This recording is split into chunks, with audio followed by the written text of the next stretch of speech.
భావిస్తారు. ఎందుకు వెర్రితనమైందనంటే తమ్మును తానే రక్షించుకోలేరని భావిస్తారు. తర్వాత మూడవదిగా శాపగ్రస్తులని భావిస్తూ ఉంటారు. అందువలన సిలువను గుచ్చిన వార్త నశించుచున్న వారికి వెర్రితనంలా కనిపించింది. అయితే ఈ ఉదయకాల సమయంలో రక్షించబడుతున్న వారికి దేవుని గుచ్చిన వార్త, సిలువను గుచ్చిన వార్త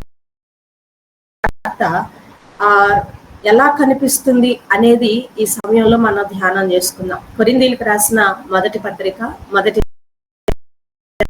అధ్యాయము 18వ వచనంలో మనం చదువుకుంటాం కదా, సిలువను గుర్చిన వార్త రక్షించబడుతున్న మనకు దేవుని శక్తి. ఈనాడు సిలువను గుర్చిన వార్త నశించుచున్న వారికి వెర్రితనంలా కనిపించవచ్చు, కానీ రక్షించబడుతున్న మనకు ఎలా కనిపించాలి అనంటే దేవుని శక్తిలాగా కనిపించాలి. అయితే ఎందుకు సిలువను గుర్చిన వార్త రక్షించబడుతున్న మనకు దేవుని శక్తి అని పౌలు గారు తెలియచేస్తున్నారు అని మనం ఆలోచన చేస్తే, ఎందుకు అని మనం గమనించినట్లయితే బైబిల్లో కొన్ని శ్రేష్టమైన విషయాలను మనం గమనించవచ్చు. సిలువను గుర్చిన వార్త రక్షించబడుతున్న వారికి ఏమిటి అనంటే దేవుని శక్తి అయి ఉన్నది. మొట్టమొదటిగా ఎందుకు దేవుని శక్తి? సిలువను గుర్చిన వార్త రక్షించబడుతున్న వారికి ఎందుకు దేవుని శక్తి అనంటే, మొట్టమొదటిగా మనం చదువుకుందాం ఎఫెసీయులకు రాసిన పత్రిక 2వ అధ్యాయము 16వ వచనాన్ని ఈ సమయంలో మనం చదువుకుందాం. ఎఫెసీయులకు రాసిన పత్రిక 2వ అధ్యాయము 16వ వచన భాగంలో ఉన్న లేఖనాలను ఈ సమయంలో మనం ధ్యానం చేసుకుందాం. అక్కడ ఇలాగూ రాయబడి ఉన్నది, 16వ వచనములో, తన సిలువ వలన ఆద్వేషమును సంహరించి దాని ద్వారా వీరిద్దరిని ఏక శరీరముగా చేసి దేవునితో సమాధాన పరచవలనని ఇలాగు చేసెను గనక ఆయనయే మనకు సమాధానకారకుడై ఉన్నాడు. ఈ వాక్య భాగంలో మనం గమనించినట్లయితే సిలువను గుర్చిన వార్త రక్షించబడుతున్న మనకు దేవుని శక్తి అని వ్రాయబడింది. ఎందుకు దేవుని శక్తి అని మనం ఆలోచన చేస్తే, మొట్టమొదటిగా దేవుడు తన సిలువ వలన ద్వేషమును సంహరించి వీరిద్దరిని ఏకము చేసి అనే మాటను మనం చదువుకుంటున్నాం. వీరిద్దరిని ఏకము చేసి, ఎవరా ఇద్దరు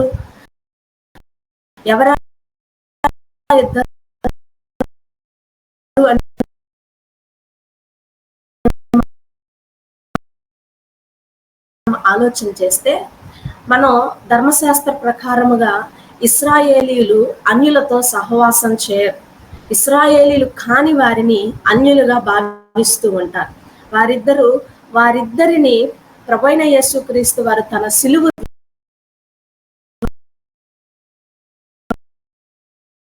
ద్వారా ఏకం చేశారు. వారిద్దరిని సమాధాన పరిచారు. ఇశ్రాయేలీయులు కాని వారిని, ఇశ్రాయేలీయులను ఆయన సమాధాన పరిచినట్లుగా మనం చూస్తూ ఉన్నాం.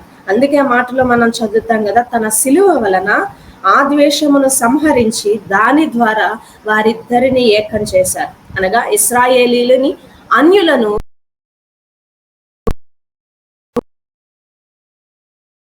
ఆయన సమాధాన పరిచినట్లుగా మనకు చూస్తూ ఉన్నాం. ఆ సిలువను గుర్చిన వార్త రక్షించబడుతున్న మనకు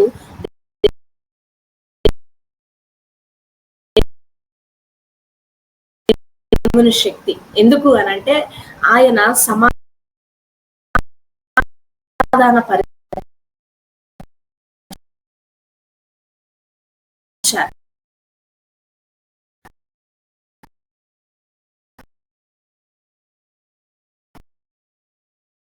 అన్యులను, యూదులను సమాధానపరిచిన పరిస్థితిని మనం చూస్తూ ఉన్నాం. తరువాత రెండవదిగా మనం గమనించినట్లయితే ఆయన ఎవరిని సమాధానపరిచారు అనంటే, దేవునితో సమాధాన పరచవలనని ఇలాగు చేసను గనుక ఆయనే మనకు సమాధానకారకుడై ఉన్నాడు. తర్వాత ఎవరిని సమాధాన పరిచారు అనంటే, దేవునితో మనల్ని సమాధాన పరిచారు.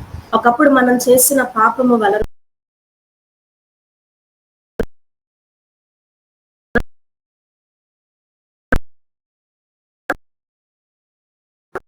దేవునికి దూరస్తులై మనం ఉండగా, దేవునికి దూరస్తులుగా మనం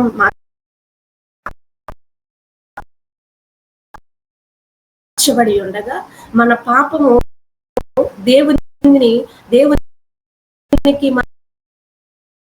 మనల్ని దూరం చేసింది. కానీ ఆ ప్రభువైన యేసుక్రీస్తు వారు ఈ లోకానికి వచ్చి ఆయన తండ్రికి మనల్ని దగ్గర చేయటం కొరకు, తండ్రితో మనల్ని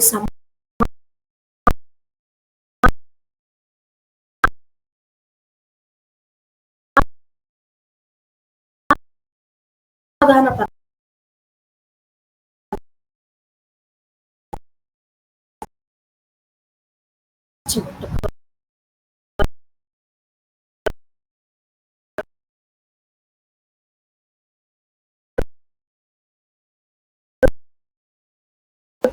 ఆయన సిలువలో వేలాడినట్లుగా మనం చూస్తూ ఉన్నాం. ఆ సిలువ వలన మనం పొందుకుంటున్న ఆశీర్వాదం ఏంటంటే, ఆయన సిలువను గుర్చిన వార్త రక్షించబడుతున్న వారికి దేవుని శక్తి అని మనం చదువుకున్నాం కదా. ఎందుకు దేవుని శక్తి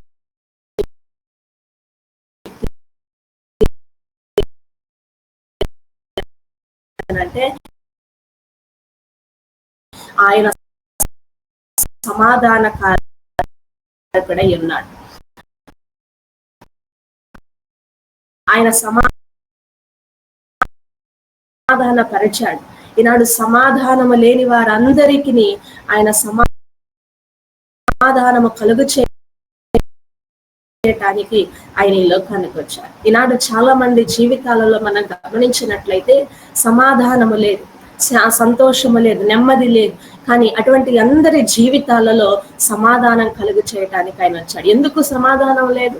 ఎందుకు సమాధానం లేదు అని అంటే, మన తలల మీద ఉన్న పాపముల వలన, అపరాధముల వలన మనం సమాధానము లేని వారిగా మనం ఉన్నాం. అటువంటి సమాధానమును ఆయన అనుగ్రహించటానికి ఆయన ఈ లోకానికి వచ్చారు. అందుకే రక్షించబడుతున్న మనకు దేవుని శక్తి అయి ఉన్నది. అపోస్తుల కార్యంలో కూడా మనం చదువుకున్నట్లయితే 10వ అధ్యాయము 28వ వచనాన్ని ఒకసారి మనం చదువుకుందాం. అపోస్తుల కార్యములు 10వ అధ్యాయము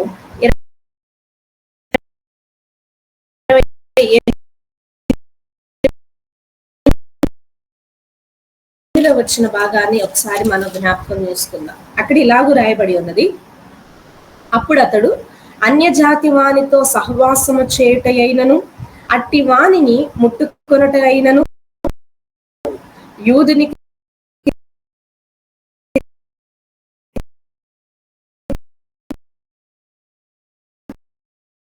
ధర్మము కాదని మీకు తెలియను. అయితే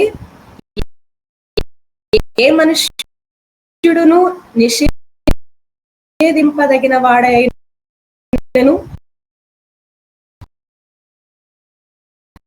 అపవిత్రుడైనను చెప్పకూడదని దేవుడు నాకు చూపించి ఉన్నాడు. పాతకాలంలో అయితే ధర్మశాస్త్ర ప్రకారముగా అన్యజాతి వానితో సహవాసం చేయకూడదు, కానీ అటు వాణిని ముట్టుకోకూడదు. యూదునికి ధర్మం కాదు అది అని దేవుని లేఖనాలు తెలియచేయబడుతూ ఉన్నాయి.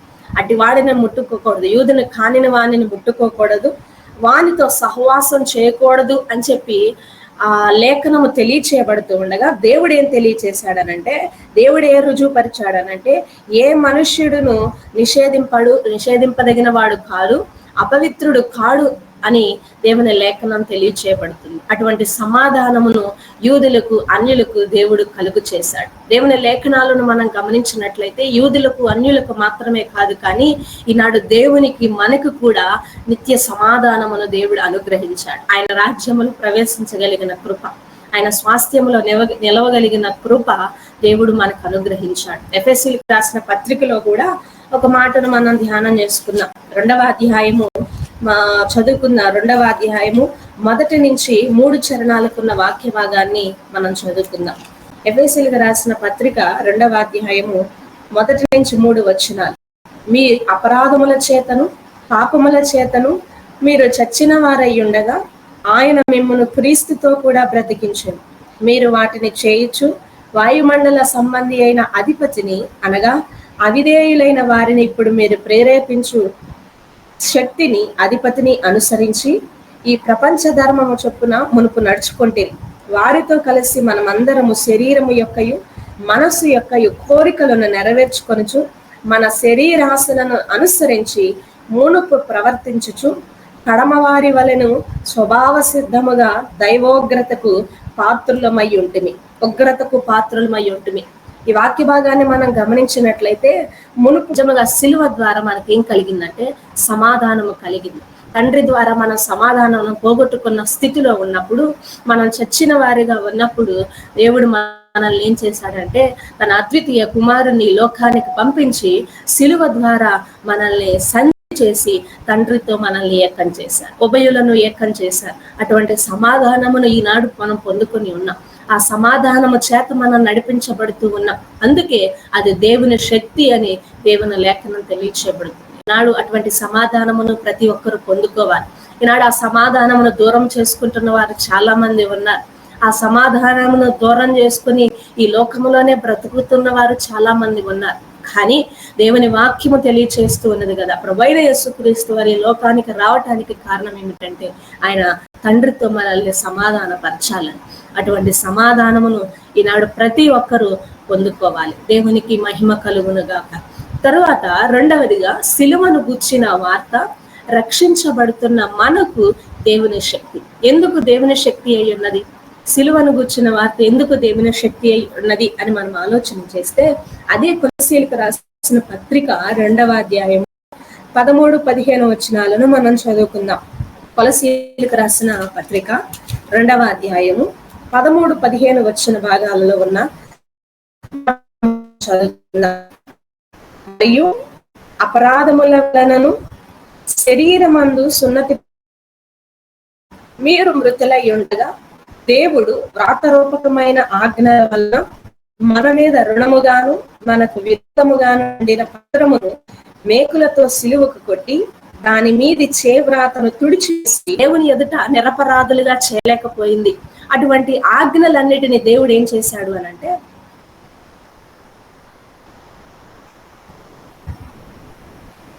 2వ అధ్యాయంలో మనం చదువుకున్నాం కదా 13-15 వచనాలలో, ధర్మశాస్త్రములో దేవుడు కొన్ని ఆజ్ఞలను దేవుడు మనకి ఇచ్చాడు. ఆ ఆజ్ఞలన్నీ దేవుని ఎదుట మనల్ని నిర్దోషులుగా నిలబెట్టింది, కానీ అపరాధములో నుంచి మనల్ని తీసివేయలేకపోయింది. అటువంటి ఆజ్ఞలన్నిటినీ ప్రభువైన యేసుక్రీస్తు వారు చేవ్రాతతో తుడిచివేసి మన అపరాధములన్నిటినీ క్షమించడం వలన మనకి క్షమాపణ దొరికింది అని మనం దేవుని లేఖనాలలో ఎఫెసీయులకు రాసిన పత్రికలో 1వ అధ్యాయము 7వ వచనంలో మనం చదువుకుంటాం. ఆ మాటను కూడా ఒకసారి మనం చదువుకుందాం. ఎఫెసీయులకు రాసిన పత్రిక 1వ అధ్యాయం 7వ వచనంలో, దేవుని కృపా మహదైశ్వర్యమును బట్టి ఆ ప్రియుని యందు ఆయన రక్తము వలన మన విమోచనము అనగా మన అపరాధములకు క్షమాపణ మనకి కలిగి ఉన్నది. మన అపరాధములకు మనకి క్షమాపణ కలిగి ఉన్నది. ఆయన రక్తం వలన, ఆయన కృపా మహదైశ్వర్యమును బట్టి మనకేం కలిగి ఉన్నదంటే ఈనాడు క్షమాపణ కలిగి ఉన్నది. క్షమించే గుణాన్ని మనం తండ్రి తన కుమారుని ద్వారా మనకి కలుగు చేశారు. ఈనాడు మనం గమనించినట్లయితే చాలా మంది క్షమించలేరు ఉంటారు, కానీ మన అపరాధాలన్నింటినీ క్షమించారు. చాలా మంది భర్త తప్పు చేస్తే భార్య క్షమించలేదు, ఒకవేళ భార్య తప్పు చేస్తే భర్త క్షమించలేడు, లేకపోతే పిల్లలు చేసిన తల్లిదండ్రులైన వారు క్షమించలేని స్థితిలో ఉంటారు. వారు చిన్న తప్పు చేసిన క్షమించలేని మనస్సును ఈనాడు కలిగి ఉంటూ ఉంటాం. కానీ దేవుని వాక్యము మనకు తెలియచేయబడుతున్నది కదా, ఆయన చిన్న తప్పు కాదండి, చాలా పెద్ద తప్పులనే ఆయన క్షమించాడు. మన అపరాధములన్నిటినీ, మనం చేసిన పాపములన్నిటినీ ఆయన క్షమించినట్లుగా మనం చూస్తూ ఉన్నాం. ఆయన ధర్మశాస్త్రము వలన, ఆజ్ఞల వలన మనం చచ్చిన స్థితిలో ఉంటే, మనం మరణానికి అంటే అటువంటి చచ్చిన స్థితిలో ఉన్న మరణములో ఉన్న ఆ చేవ్రాతను తుడిసివేసి ఆయన మన అన్నిటిని క్షమించాడు. నిజముగా చాలా గొప్ప ధన్యతని మనం చెప్పుకోవచ్చు. ఈనాడు మనం ఎవరు క్షమించరండి, మన చిన్న తప్పు చేస్తేనే ఇస్తూ ఉంటారు, కానీ ఆయన మనల్ని క్షమించాడు, మన పాపములన్నిటినీ క్షమించాడు. గొప్ప రక్షణ, విమోచన అనేది దేవుడు మనకి కలుగు చేశాడు. దేవునికి మహిమ కలుగును గాక. ఈనాడు అందుకే మనం ధైర్యంగా చెప్పాలి, సిలువను గుర్చిన వార్త రక్షించబడుతున్న వారికి దేవుని శక్తి అని మనం ధైర్యంగా చెప్పటానికి కారణం ఏమిటంటే, ఆ సిలువ ద్వారా ఒకటి మనకి సమాధానం కలిగింది, ఆ సిలువ ద్వారా రెండవదిగా మనకి క్షమాపణ దొరికింది. అటువంటి క్షమాపణను ఈనాడు మనం పొందుకోవాలి. ఈనాడు చాలా మంది లోకములోనే జీవిస్తూ ఉన్నారు, లోకములోనే బ్రతుకుతూ ఉన్నారు, కానీ ఆ మరణములోనే ఉన్నారు, కానీ అపరాధములన్నిటిని బట్టి చిన్న స్థితిలోనే ఉన్నారు. కానీ ఇదిగో ప్రభువైన యేసుక్రీస్తు వారు ఈ లోకానికి వచ్చారు, అపరాధములన్నిటినీ ఆయన నుండి మనకి క్షమాపణ విడుదల కలుగు చేశారన్న సత్యాన్ని నాడు గ్రహించలేని వారు చాలా మంది ఉన్నారు. అటువంటి వారికి మనం సిలువను గుర్చిన వార్తను తెలియచేసే వారంగా మనం ఉండాలి. దేవునికి మహిమ కలుగును గాక. హల్లెలూయా. దేవుని సన్నిధిలో మూడవదిగా సిలువను గుర్చిన వార్త రక్షించబడుతున్న వారికి ఎందుకు దేవుని శక్తి. మనమికను పాపమునకు దాసులము కాకుండుటకు పాప శరీరము నిరర్ధకమగునట్లు మన ప్రాచీన స్వభావము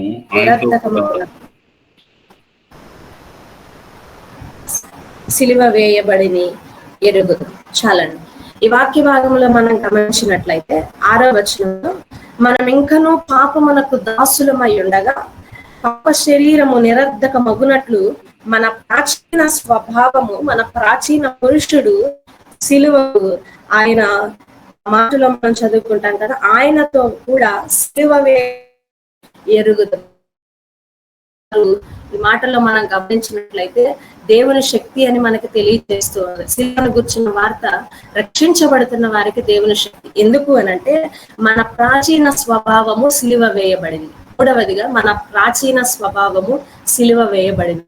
ఒకప్పుడు మనం ప్రాచీన స్వభావంలో ఉన్న ప్రాచీన పురుషుడు అనగా ప్రాచీన అనుభవాలు, పాత అనుభవాలు, మనలో ఉన్న ద్వేషము, క్రోధము, వీటన్నిటినీ, అసూయ, వీటన్నిటినీ ప్రభువైన యేసుక్రీస్తు వారు సిలువలో వేసుకొని ఆయన రాను మీద వేలాడినట్లుగా మనం చూస్తున్నాం. అందుకే ప్రాచీన సిలువ వేలాడినట్లుగా, సిలువ వేయినట్లుగా మనం చూస్తున్నాం. ఈనాడు మన జీవిత పురుషుడు సిలువ వేయబడాలి. అందుకే అపోస్తలుడైన పౌలు గారు కదా, ఇక జీవించేవాడను నేను కాదు, నేను సిలువ వేయబడి ఉన్నాను, నేను సిలువ వేయబడి ఉన్నాను అని చెప్పి పౌలు గారు మాట్లాడుతూ ఉంటారు.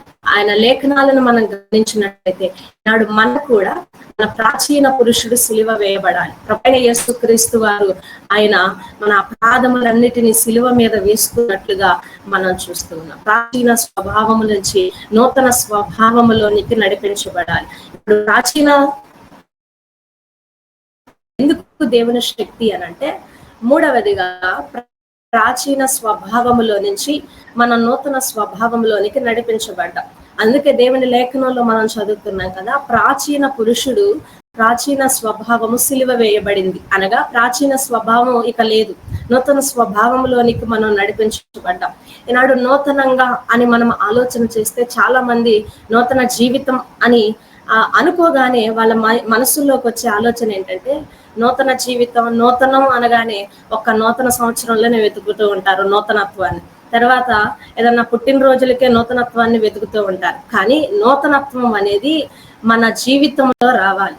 ఈనాడు నూతన జీవితాన్ని కలిగి ఉన్నాము అని అంటూనే ఉంటారు, కానీ ప్రాచీన పురుషుడు సిలువ వేయబడకుండానే ఉంటాడు, ప్రాచీన స్వభావంతోనే బ్రతుకుతూ ఉంటారు. అందుకే దేవుని సన్నిధిలో మనం చదువుకుంటాం కదా, ప్రాచీన పురుషుడు సిలువ వేయబడాలి, నూతన స్వభావాన్ని ఈనాడు మనం పొందుకోవాలి.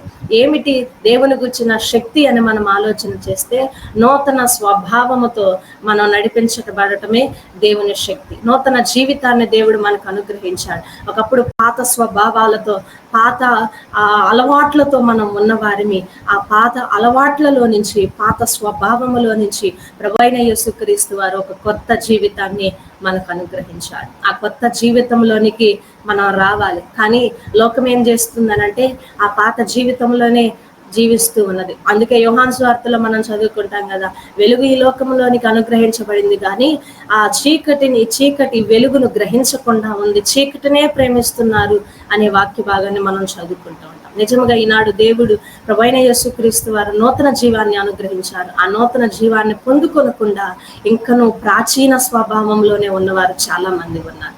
ఆ ప్రాచీన పురుషుడు సిలువ వేయబడాలి, ప్రాచీన అలవాట్లు సిలువ వేయబడాలి. మన ప్రాచీన ఆ స్వభావం అంతా, మనలో ఉన్న స్వభావం అంతా సిలువ వేయబడినప్పుడు ఒక నూతనత్వాన్ని మనం పొందుకుంటాం, నూతన జీవితాన్ని మనం పొందుకుంటాం. అపోస్తులైన పౌలు గారి జీవితాన్ని మనం గమనించినట్లయితే, ఒకప్పుడు సౌలు ఎలా ఉన్నాడు అని అంటే, ఒకప్పుడు నేను హింసకుడిగా ఉన్నాను అని దేవుని లేఖనాల ద్వారా పౌలు గారే తెలియచేస్తూ ఉంటారు. ఒకప్పుడు నేను హింసకుడిగా ఉన్నాను, ఒకప్పుడు ఆయన ప్రాచీన స్వభావములో ఉన్నాడు. కానీ తర్వాత దేవుని ప్రభువైన యేసుక్రీస్తు వారి రక్తము ద్వారా కడగబడిన తర్వాత, క్రీస్తును అంగీకరించిన తర్వాత పాత జీవితాన్ని, పాత స్వభావమును సిలువ వేయబడి నూతనత్వాన్ని పొందుకున్నాడు, నూతన జీవితంలోనికి నడిపించబడ్డారు. ఆ తరువాత అనేకమైన పత్రికలను రాశారు, అనేకమైన సంఘాలను బలపరిచారు. ఈనాడు ఆయన రాసిన పత్రికలను చదువుకుంటూ కూడా మనం దేవునిలో బలపరచబడుతూ ఉన్నాం. అంతటి గొప్ప ధన్యతను పొందుకోవటానికి కారణం ఏమిటంటే, అతని ప్రాచీన స్వభావం సిలువ వేయబడింది. ఈనాడు మనం నూతన జీవితంలోనే ఉంటున్నామని చెప్పుకుంటున్నాం, కానీ మన ప్రాచీన స్వభావం సిలువ వేయబడట్లేదు. మన పాత అలవాట్లు అలానే ఉంటూ ఉన్నాయి. దేవుని సన్నిధిలో మనం ఆ పాపములోనే జీవిస్తూ ఉన్నాం, ఆ ప్రాచీన స్వభావంలోనే జీవిస్తూ ఉన్నాం. కానీ ఈనాడు మనం తెలుసుకోవాల్సింది ఏంటంటే, మన ప్రాచీన స్వభావము సిలువ వేయబడాలి. ప్రభువైన యేసుక్రీస్తు వారు ఆయన సిలువ ద్వారా మనకు అనుగ్రహించింది అదే. సిలువ వేశారు మన ప్రాచీన స్వభావాన్ని. ఇక మరలా ప్రాచీనంలోనికి వెళ్ళిపోకూడదు, పాత జీవితంలోనికి మనం వెళ్ళిపోకూడదు. ఈనాడు చాలా మంది క్రైస్తవుల్లో మనం గమనించుతున్నది ఏంటంటే, ఈనాడు రక్షణ పొందిన వారు కూడా చాలా చింతపడవలసిన విషయం ఇది. చాలా రక్షణ పొందిన వారు కూడా, దేవునిలోనికి వచ్చిన వారు కూడా చాలా మంది మళ్ళా తిరిగి పాత స్వభావంలోనికి వెళ్ళిపోతూ ఉంటారు, పాత జీవితంలోనికి వెళ్ళిపోతూ ఉంటారు, ఆ అలవాట్లలోనికి మరలా వెళ్ళిపోతూ ఉంటారు. ఒక్కసారి సిలువ వేయబడిన తర్వాత నూతనత్వంలోనే మనం నడిపించబడాలి, కానీ ఆ మరలా పాత స్వభావంలోనికి వెళ్ళకూడదు. దేవుని వాక్యము ద్వారా మనం నేర్చుకుంటూ ఉన్నాం. ఈనాడు సిలువను గుర్చిన వార్త రక్షించబడుతున్న మనకు దేవుని శక్తి అయింది. ఎందుకు దేవుని శక్తి అంటే, మొట్టమొదటిగా ఆయన సమాధానం అనుగ్రహించాడు. సిలువను గుర్చిన వార్త రక్షించబడుతున్న మనకు దేవుని శక్తి అయి ఉన్నది. ఎందుకు అనంటే, ఆయన మనకు క్షమాపణ కలుగు చేశాడు. సిలువను గుర్చిన వార్త రక్షించబడుతున్న మనకు దేవుని శక్తి. ఎందుకు అనంటే, ఒక నూతన జీవితాన్ని దేవుడు మనకు కలుగు చేశాడు. చాలా గొప్ప భాగ్యమును దేవుడు మనకు అనుగ్రహించాడు. నిజముగా ఆయన కృప ఐశ్వర్యమును బట్టి ఇన్ని మహా ఆశీర్వాదాలను దేవుడు మనకు అనుగ్రహించి ఉండగా, ఇంకను సిలువను గుర్చిన వార్త వెర్రితనం లాగా భావిస్తూ ఉంటే అది దేవుని వలన మన ఆశీర్వాదకరము కాదు. కాబట్టి దేవుని సన్నిధిలో సిలువను గుర్చిన వార్త రక్షించబడుతున్న వారికి దేవుని శక్తిగా మారాలి అని అంటే, ఆ సమాధానమును పొందుకోవాలి, క్షమాపణను పొందుకోవాలి, ఆ నూతన జీవితాన్ని మనం పొందుకునే వారిగా మనం ఉండాలి. అప్పుడు మాత్రమే రక్షించబడుతున్న వారికి దేవుని మీ కృప ద్వారా దేవయేసి ఉదయకాల సమయంలో మీ పాద సన్నిధిలో మేమందరము కూడి దేవయేసి అనే మాటలను ధ్యానించడానికి సహాయం చేశారు. వందనాలు ప్రభా. నీ కృప ద్వారా దేవయేసియా, నీ కుమార్తెను దేవయేసియా నీ సిలువ చాటును మరుగుపరుచుకుని మా అందరితోనూ దేవయేసియా సిలువను గూర్చిన వార్త రక్షింపబడిన వారికి శక్తి అని చెప్పి దేవయేసియా మీరు మాట్లాడినందుకు వందనాలు. నిజమేనయ్యా, మీరు మాకు సమాధానాన్ని దయచేశారయ్యా దేవా. నీవు మాకు సమాధానాన్ని దయచేయడం ద్వారా దేవా మా జీవితాల్లో శక్తిని అనుగ్రహించినందుకు స్తోత్రములు దేవా. నీవు మాకు దేవా యేసయ్య నూతనమైన స్వభావాన్ని దయచేస్తున్నావు, నూతనమైన జీవితాన్ని దయచేస్తున్నావయ్యా, క్షమాపణని అనుగ్రహిస్తున్నావు తండ్రి. వందనాలు దేవా. ఒకవేళ నీవు ఆ సిలువలో దేవా మా కొరకు మరణించకుండా దేవా యేసయ్య ఉండినట్లయితే ఈ రోజు మేమందరూ నశించిన స్థితిలో ఉండేవారమేమో తండ్రి. అయితే నీవు ఆ సిలువలో మా కోసం నీ ప్రాణాన్ని పెట్టి మా కొరకు దేవా యేసయ్య నీ ప్రాణాన్ని బలియాగంగా అర్పించి దేవా యేసయ్య మా అందరికీ శక్తిని అనుగ్రహించినందుకు వందనాలు. మా జీవితాల్లో తండ్రి మాకు నూతనమైన స్వభావాన్ని అనుగ్రహించండి అయ్యా. మా జీవితంలో తండ్రి పాతవి సమస్తమును గతించి ఇదిగో సమస్తమును నూతనమైన అయినట్టు తండ్రి మేము జీవించడానికి సహాయం చేయండి. తిరిగి ఆ పాత బ్రతుకులోనికి మేము ఆ రోత బ్రతుకులోనికి దేవయేసి మేము తిరిగి వెళ్ళకుండా ఉండడానికి సహాయం చేయండి. నిజమేనయ్యా, అనేక మంది రక్షింపబడి కూడా వారు రక్షణలో అనుభవంలోనికి అడిగిపెట్టి కూడా తండ్రి తిరిగి వెనక్కి చూస్తున్నారేమో దేవా. దేవా ఆ విధంగా వారు చేయకుండా ఉండడానికి సహాయం చేయండి. ఆ విధమైన పరిస్థితుల్లో ఉన్న ప్రతి ఒక్కరితో మీరే మాట్లాడండి అయ్యా. ఈ దినము దేవేసి వారితో మీరు మీ వాక్యం ద్వారా మాట్లాడారని అంశున్నాం తండ్రి. స్తోత్రములు. వాక్యాన్ని అందించిన నీ బిడ్డ సోనియాని జ్ఞాపకం చేసుకోండి తండ్రి. సోని సుష్మా దేవయస్య నీ కొరకు బలంగా వాడబడడానికి సహాయం చేస్తున్నందుకు వందనాలు రాజా. దేవా సోనికి తండ్రి అన్ని వేళలా మీరే జ్ఞానంతో నింపండి, మీ ఆత్మతో నింపండి. ఆమె కుటుంబాన్ని మీరు జ్ఞాపకం చేసుకోండి. ఆమె జీవితంలో దేవయస్య జరగవలసిన ప్రతి కార్యమును మీ హస్తాలకు అప్పగిస్తున్నాం రాజా. వారిని జీవితాలని సరి చేసుకోవడానికి సహాయం చేయమని అడుగుతున్నాం తండ్రి. మరి అవకాశాన్ని ఈ మీటింగ్ లో పార్టిసిపేట్ చేసిన ప్రతి ఒక్కరికి, ప్రతి ఒక్క కుటుంబానికి మీరే దయచేయమని అడుగుతున్నాం రాజా. స్తోత్రములు, వందనాలు ప్రభా. ఈ ఉదయకాల సమయంలో దేవేసి ప్రార్థనలు చేస్తూ ఉన్నప్పుడు తండ్రి, వాక్యం వినడానికి మేము అందరం సిద్ధపడి వచ్చినప్పుడు దేవా మీరే జ్ఞాపకం చేసుకోండి అయ్యా. ఖచ్చితంగా రాజా ప్రతి ఒక్కరు కూడా ఎంతో ఆసక్తి కలిగి ఉండడానికి సహాయం చేయండి. ప్రతి ఒక్కరు కూడా దేవా ఎంతో దేవా ఏసియా వినుబుద్ధి కలిగించమని అడుగుచున్నాం తండ్రి. వందనాలు. విన్న వాక్యాన్ని దేవా వారు మర్చిపోకుండా తండ్రి వారి హృదయాల్లో భద్రపరచుకోవడానికి సహాయం మాకు అనుగ్రహించినందుకు మరి ఒక్కసారి వందనాలు చెల్లించుకుంటూ రేపు తిరిగి మేము కలుసుకున్నంత వరకు కూడా మీరు మాకు తోడుగా ఉండి నడిపించమని, ఈ ప్రార్థన మీ పాదాల సన్నిధి చేర్చుకోమని ప్రభువైన యేసుక్రీస్తు నామమున బట్టి అడిగి పెడుకుంటున్నాం తండ్రి. పాదాలకు వందనాలు, స్తోత్రాలు చెల్లిస్తున్నాం ప్రభువా. ఈ ఉదయకాలం మా జీవితాలను మీరు దర్శించి నాయన ఆత్మ సంబంధమైనటువంటి వాక్య వర్తమానము ద్వారా మమ్మలను మీరు జ్ఞాపకం చేసుకున్నందుకే మీకు వందనాలు, స్తోత్రాలయ్యా. దేవా మరి సమాధానము ద్వారా, క్షమాపణ ద్వారా, నూతన స్వభావం మాలో కలుగు చేయటం ద్వారా మాకు అనుగ్రహించినటువంటి ఈ శక్తిని మేము లోకమంతా కూడా చాటించడానికి, నాయన పంచుకోవడానికి మరి మాకు నీ కృప మాకు దయచేయమని ప్రార్థిస్తున్నాం. అది మేము అనుభవిస్తూ అనేకులకు దాన్ని మేము అందించగలిగే పాత్రలుగా, పనిముట్లుగా మమ్మల్ని నడిపించండి. వాక్యం అందించిన నీ ప్రియ బిడ్డ మరి సోని జ్ఞాపకం చేసుకుని నీ నిండైన దీవెనలతో, దైవాశీర్వాదాలతో నింపమని ప్రార్థిస్తున్నాం. మరి అలాగే ఈ రాత్రి, ఈ ఉదయకాలం కూడి ఉన్న ప్రతి ఒక్కరూ ఆసక్తి కలిగి నిన్ను సేవించుచున్న వారు అందరిని బట్టి నీకు వందనాలు, స్తోత్రాలు చెల్లిస్తూ నాయన చేసిన ప్రార్థనలు, పాడిన పాటలు సమస్తాన్ని బట్టి నీకే మహిమ, ఘనత, ప్రభావాలు చెల్లిస్తున్నాం. ఈ పగలంతా మమ్మల్ని మీ అమ్ముల రెక్కల్లో భద్రపరిచి నడిపించి మహిమ పొందమని యేసు పరిశుద్ధమైన నామంలో ప్రార్థించేసి అడిగి వేడుకొంచున్నాం తండ్రి, ఆమెన్. పరలోకమందున్న మా తండ్రి, నీ నామం పరిశుద్ధపరచబడును గాక, నీ రాజ్యము వచ్చును గాక, నీ చిత్తం పరలోకమందు నెరవేర్చినట్లు భూమి అందును నెరవేరును గాక. మా అనుదిన ఆహారం మాకు నేడు దయచేయము, మా ఎడల అపరాధము చేయవారిని మేము క్షమించిన ప్రకారం మా అపరాధములను క్షమించుము, మమ్మలను శోధనలకు తేక దుష్టు నుండి తప్పించుము. రాజ్యము